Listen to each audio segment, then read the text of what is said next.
So, gagawa tayo ng okoy using sweet potato, gabi.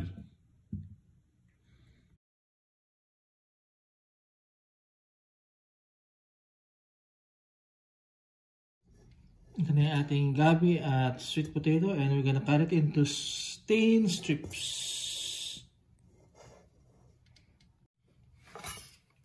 Very thin strips.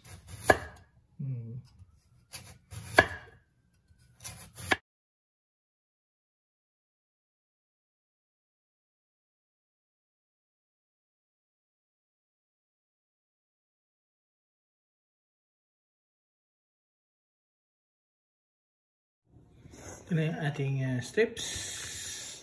You can make it a little more thinner if you wanted to.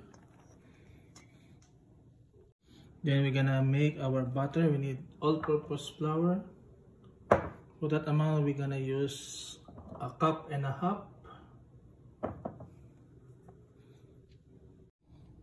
A cup of rice flour. It helps a little crispier. A little amount of sugar.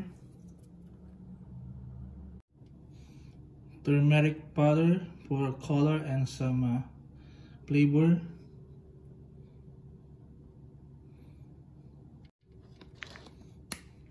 Ground black pepper. Some salt, adjust to your taste. Some beer. Oh, may beer tayo. Ooh, bango.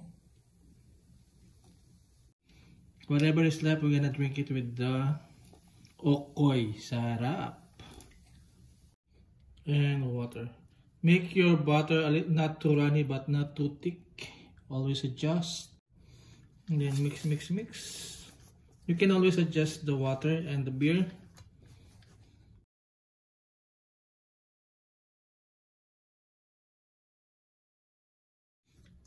Ito na yung thickness na hinahanap natin. This is the thickness that we're looking.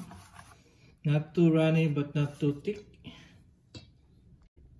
And we're gonna pour in our sweet potato and taro. Halo-halo lang, halo-halo. Ayan, hanggang sa mag-cover. Alam niyo na yan. Harap. Okay na to, ready na.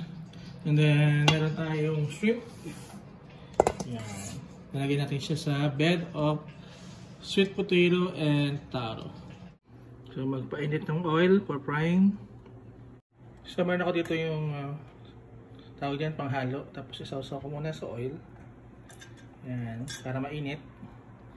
And then, we're gonna lagyan natin ng mixture yung ating salaan kanina, ganyan. And then, we will see para mas crispy yung ating okoy. Okay.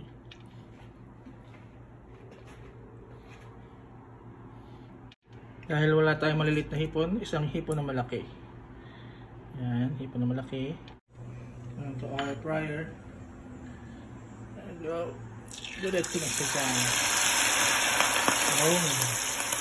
So, pag natatanggal na, diba?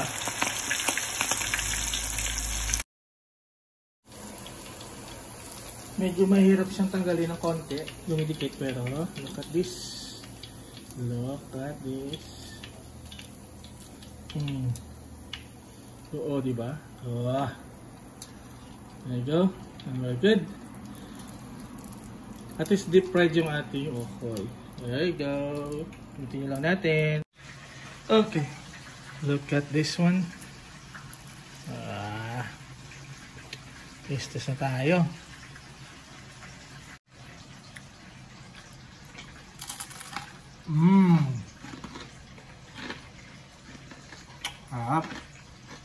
Toyo, suka with sili, onion, garlic.